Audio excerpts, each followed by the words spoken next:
Hello everyone. Standard 11 में statistics में last video में हमने मीडियन किसे कहते हैं और उसे हम किस तरह से फाइंड करते हैं उसके बारे में हमने किया था।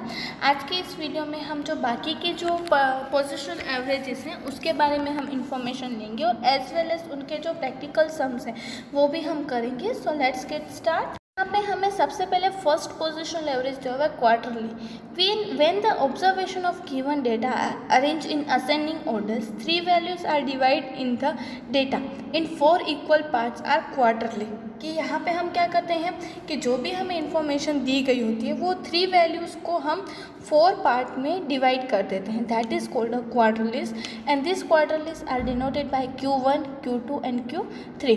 Normally first 25% part is less than Q1, मतलब कि फर्स्ट पार्ट जो है वो हमारा Q1 हुआ and the value of data will be between Q1 and Q2 and the further 25% will be Q1 and Q3। कि फर्स्ट 25% जो है वो हमारे Q1 का हुआ, वो फर्स्ट क्वार्टर हुआ, फिर जो सेकेंड जो 25% जो है वो हमारे लिए Q3 का हुआ एंड रिमेनिंग जो 50% जो है वो हमारे लिए क्या हुआ, Q1 एंड Q3 के बीच का, मतलब कि हमारा Q2 हुआ, वो हमारे लिए मीडियन हुआ। Thus Q1 will be at 25% and 50% below is Q2 and hence Q3 Q2 hence Q2 is equal to median और M। अब यहाँ पे इसका मीनिंग क्या हुआ, हमारे लिए Q1 दैट मीन्स 25%, Q2 और median that means 50% value and Q3 that means कि फर्दर 25% वैल्यू। कि जो हमारे वैल्यूज़ के 25% वैल्यूज़ होते हैं that is called a quarterly. अब हम इसके फॉर्मूलाज जो है वो हम देखते हैं। तो फर्स्ट यहाँ पे फॉर्मूला कि अगर डिस्क्रीट डेटा और फ्रीक्वेंसी जो है हमें दी गई हो तो value of J in bracket n + 1 4। अब यहाँ पे J का मीनिंग क्या होगा कि अगर यहाँ पे हमें Q1 फाइंड करना है दैट मीन्स कि J is equal to 1, Q2 होता है Q3 होता है दैट मीन्स कि J is equal to 3 that is called a QJ। अब अगर कंटिन्यूस फ्रीक्वेंसी हो एट दैट टाइम हमारा फॉर्मूला है class of QJ is equal to class of J in bracket n/4 observation. की जैसा कि पता है आपको कि अगर क्लास वाला फॉर्मूला तो हम क्या करते हैं n/4 से फाइंड करते हैं। अब QJ मतलब कि हमें क्वार्टरली फाइंड करनी है तो फर्स्ट क्वार्टर होता है तो L + J in bracket n/4 - CF/F × C। अब L दैट मीन्स कि हमारी जो क्वार्टरली क्लास है उसकी lower boundary point, CF that means cumulative frequency जो उसकी एक स्टेप ऊपर वाली, then F is equal to उस क्लास की frequency and C is equal to class length. इस तरह से यहाँ पे ये जो फॉर्मूला है वो हमें दिया हुआ है। बात है डिक्लाइंस, मतलब कि जो 10th की जो वैल्यूज आती है हमारी वो। Suppose the observations are arrange in ascending orders, 9 values which have divide the 10 equal parts are called declines. की मतलब कि यहाँ पे हमारे पास जो 9 वैल्यूज होती हैं उसे हम 10 इक्वल पार्ट्स में डिस्ट्रीब्यूट करते हैं that is called the decline which is denoted by D1, D2 to D9। 10% observation will have less than D1, 20% observation will have a less than D2 and so on. Thus the 10th J percentage observation will have a less than 10th decline। मतलब कि यहाँ पे हमारे पास जो 9 values होती हैं उसे हम 10 इक्वल पार्ट्स में डिस्ट्रीब्यूट करते हैं that is called a decline. और यहाँ पे D5 is equal to median is equal to Q2 that is a formula for declines. हम डिक्लाइन फाइंड करने के फॉर्मूलाज देखते हैं कि for raw data and a discrete frequency distribution DJ is equal to value of J in bracket n + 10th observation. मतलब कि J that means कि अगर हमें D1 या D2 या D3 फाइंड करना है वो। एंड अगर कंटिन्यूस फ्रीक्वेंसी होती है तो class of DJ is equal to class of J in bracket n 10th observation. मतलब कि अगर क्लास हो तो n/10 जो है वो हम करते हैं and DJ is equal to L plus n/J n/10 - CF/F × C। L is equal to lower boundary point, CF minus cumulative frequency, F is equal to frequency and C is equal to class length. उसके बाद है percentiles. Suppose the observations are arrange in the ascending orders and the 99 values which divides the data in the 100 equal parts are called percentiles which are denoted by P1, P2 to P99 respectively। Here's 100% observation will be values of less jth percentiles। कि अब यहाँ पे हमारे पास 100 values 99 values को हम 100 equal parts में distribute करें, divide करें that is called a percentile.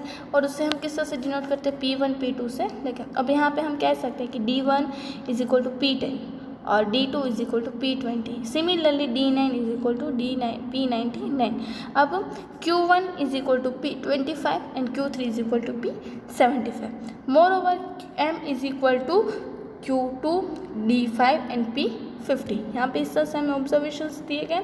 अब हम इसकी फॉर्मूलाज पॉइंट देख लेते हैं। यहाँ पे अगर डिस्क्रीट फ्रीक्वेंसी या रो डेटा दिया हो तो PJ is equal to value of J in bracket n+1 10 100 observation and continuous frequency हो तो class of PJ is equal to class of the J N in bracket n/100 observation and PJ is equal to l plus J in bracket n+100 minus C F n/100 minus C F upon F into C. इस तरह से यहाँ पे formula हमें दिया हुआ है कि अगर हमें कोई भी ऑब्जर्वेशन हो तो उस ऑब्जर्वेशन को हम किस तरह से जो है वो परसेंटाइल की वैल्यूज हम फाइंड कर सकते हैं, वो हमने देखा। अब हम इसके जो प्रैक्टिकल सम्स हैं वो हम यहाँ पे फाइंड करते हैं। यहाँ पे सबसे पहले हम 3.4 का जो फर्स्ट सम दिया हुआ है वो हम फाइंड करते हैं। Find all the quartiles for the given below about the marks scored by 15 student in the test. अब यहाँ पे हमें तीनों क्वार्टरलीज दैट मीन्स Q1 Q2 और Q3 यहाँ पे फाइंड करने हैं। तो अब हम वो सम स्टार्ट करते हैं। तो यहाँ पे सबसे पहले हमें जो डेटा दिया गया उसे हम असेंडिंग ऑर्डर्स में अरेंज करेंगे। तो असेंडिंग ऑर्डर में अरेंज करते समय तो हमें सबसे पहले आएगा 0, देन 2, फिर 3, 4, 4, 5, 5, 6, 6, 6, 7, 7, 8, 8, 9। और यहाँ पे इस तरह से क्या है, अब हम यहाँ पे n फाइंड करते हैं। n कितना है 1 2 3 4 5 6 7 8 9 10 11 12 13 14 and 15। That means n is equal to 15। अब हमें क्वार्टरलीज फाइंड करने, तो फर्स्ट क्वार्टरली फाइंड करने का फॉर्मूला है Q1 is equal to value of n+1 upon 4th observation.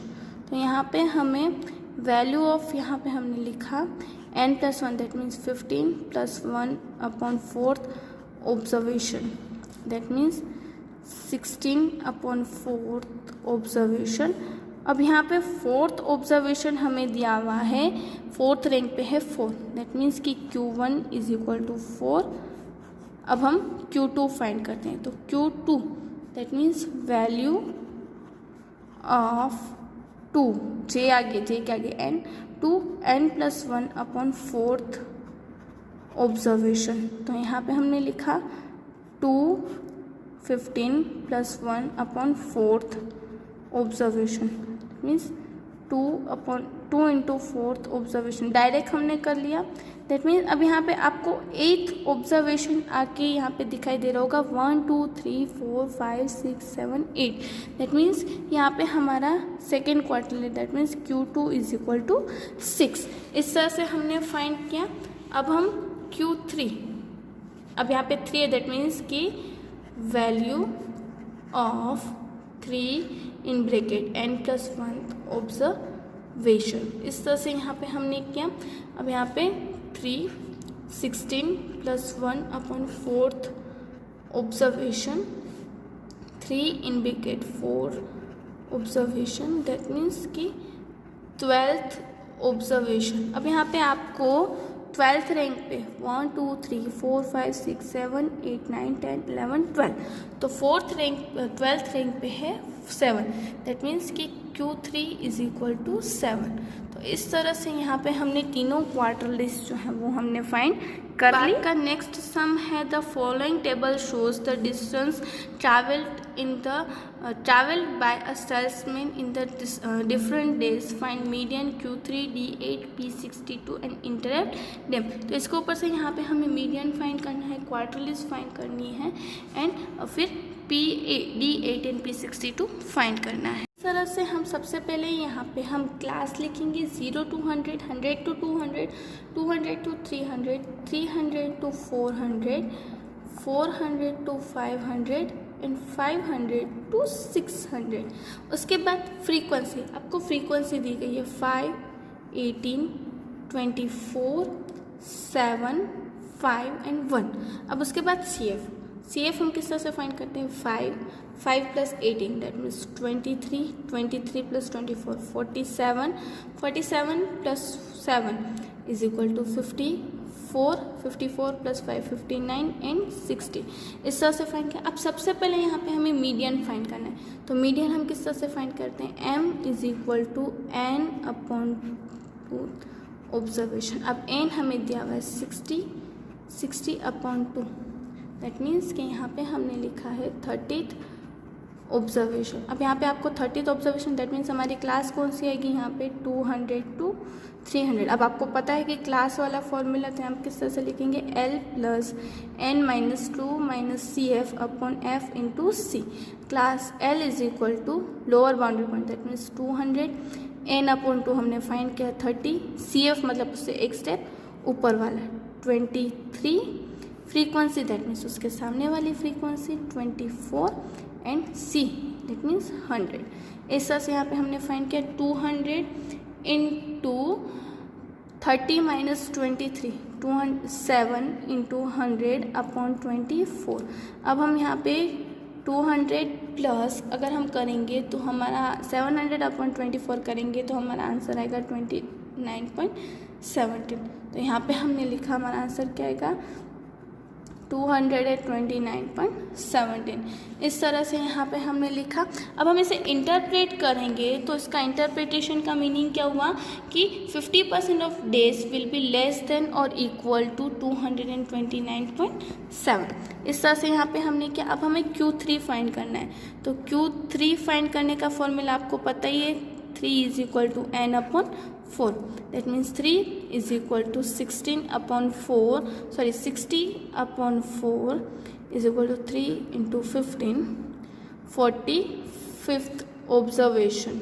तो यहाँ पे आपको 45th ऑब्जर्वेशन में क्लास कौन सी आएगी, यही हमारी आएगी 200 to 300। अब यहाँ पे Q3 फॉर्मूला डालेंगे हम L plus 3n upon 4 minus CF upon F into C।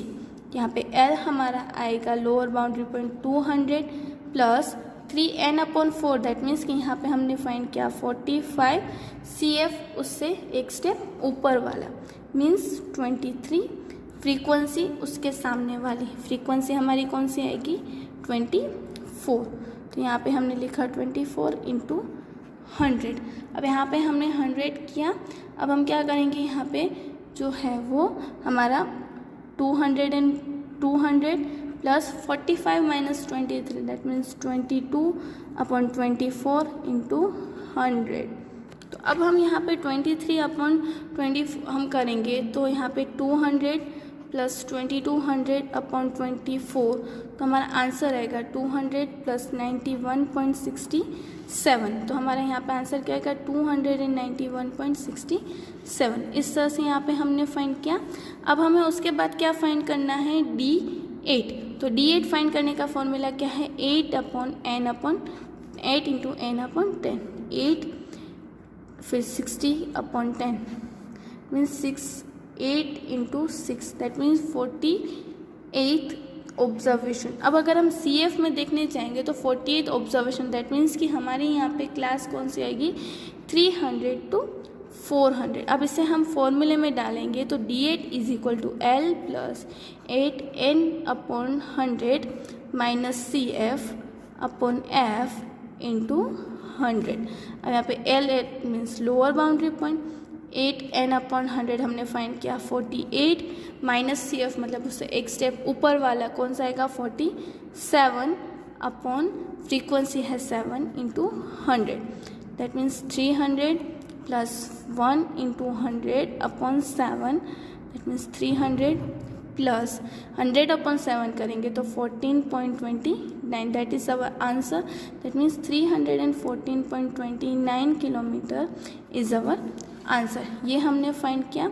अब हम परसेंटाइल लास्ट में P62 तो P62 फाइंड करने का फॉर्मूला क्या है 62 इन ब्रैकेट n अपॉन 100 ऑब्जर्वेशन। अब यहाँ पे 62 n upon 100 that means 60 upon 100 0.6 into 62 अगर हम करेंगे तो हमारा आएगा 37.2 ऑब्जर्वेशन। अब फ्रीक्वेंसी में हम देखने जाएंगे तो हमारी फ्रीक्वेंसी क्या आएगी 200 to 300। अब बना हमारा फॉर्मूला क्या है यहाँ पे L प्लस 62 इन bracket n/100 minus CF upon F into 100। इस तरह से यहाँ पे हमने क्या L हमारा है लोअर बाउंड्री पॉइंट 200, यहाँ पे 62 n/100 हमने फाइंड किया कितना है 37.2। यहाँ पे हमने लिखा 37.2 माइनस CF मतलब कि उसके एक स्टेप ऊपर वाला 23 अपॉन फ्रीक्वेंसी हमें दी गई है 24 इंटू 100। अब यहाँ पे हमने फ्रीक्वेंसी फाइंड की तो 200 प्लस 14.2 इंटू 100 अपॉन 24। तो यहाँ पे हमने फाइंड किया 200 प्लस 1420 अपॉन 24। तो हमारा आंसर आएगा 200 प्लस 59.17। दैट मीन्स 259.17 जो है वो हमारा P62 का आंसर है। तो इस तरह से यहाँ पे ये जो हमारा सम था वो भी हमने कर लिया। के बाद का हमारा नेक्स्ट सम है the following table gives the 80 students selected from a college age 17, 18, 19, 20, 21, 22, 23 and number of students दे गए। Find median age, also find D1, D4 and P32। तो अब यहाँ पे ये जो सम है वो हम करते हैं। यहाँ पे सबसे पहले हम लिखेंगे 17, 18, 19, 20, 21, 22 एंड 23। फ्रीक्वेंसी हमें दी गई है 11, 14, 22, 15, 8, 6 एंड 4। अब CF हम फाइंड करेंगे 11 plus 14 25, 25 plus 22 47, 47 plus 47 plus 15 62, 62 plus 8 70, 70 plus 8 76 and 80।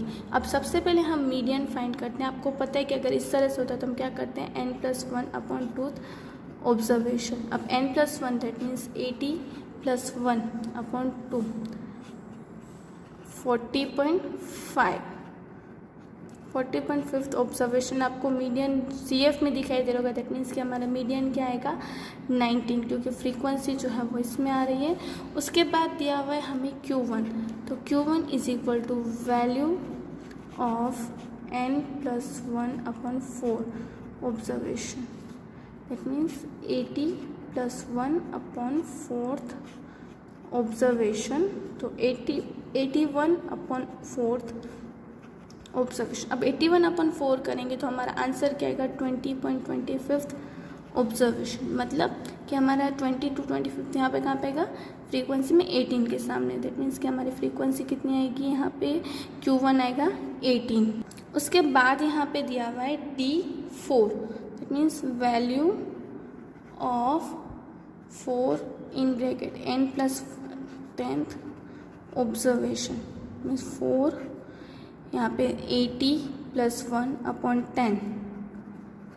यहाँ पे हमारा आएगा 81 अपॉन 10 दैट अप इंटू 4। अगर हम करेंगे तो हमारा आएगा 32.4 ऑब्जर्वेशन। अब फ्रीक्वेंसी में हम देखेंगे तो हमारे D4 की वैल्यू आएगी 19 एंड लास्ट में P32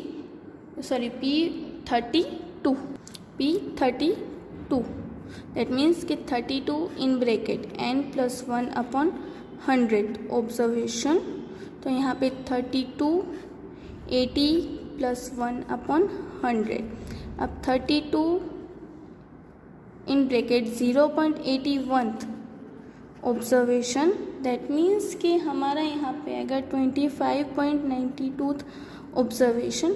अब अगर यहाँ पे हम CF में देखेंगे तो 25 तो है, 25.92 है। दैट मीन्स कि 25 से ज़्यादा हो गया, तो वो हमारी फ्रीक्वेंसी अब हम किस तरह से फाइंड करेंगे, तो अब ये हम इस तरह से फाइंड करेंगे क्योंकि यहाँ पे 25.92 बहुत ही ज़्यादा कम है, बहुत ही ज़्यादा माइनर है। तो इस तरह से यहाँ पे हम फाइंड करेंगे value of 25th observation plus यहाँ पे 0.92 जो हमें दिया हुआ है वो बहुत ही ज़्यादा कम है, इसलिए 26th value minus 25th observation, मतलब कि इन दोनों को माइनस करके मल्टीप्लाई करेंगे। अकबर यहाँ पे अगर 25.5 होता तो हम फ्रीक्वेंसी में ले लेते, बट यहाँ पे बहुत ही ज़्यादा माइनर है, इसलिए हम क्या करेंगे 0.2892 in bracket 26th observation minus 25th observation. यहाँ पे हमने लिखा 25th observation, that means 18 plus 0.92 in bracket 19/18, जो हमें CF में दिया हुआ है 26th observation, that means 19 and 25th observation, that means 18 plus 0.92 into 1, तो यहाँ पे 18 plus 0.92 is equal to 18.92। This is our P32 value. I hope आज हमने जितने भी सम्स किए हैं वो आपको क्लियर हो गए होंगे। उसके ऊपर से यहाँ पे आपको आपकी स्क्रीन पे जो होमवर्क दिखाई दे रहा है वो आपको करना है। इन द नेक्स्ट वीडियो हम हमारे दूसरे सम्स करेंगे। Thank you.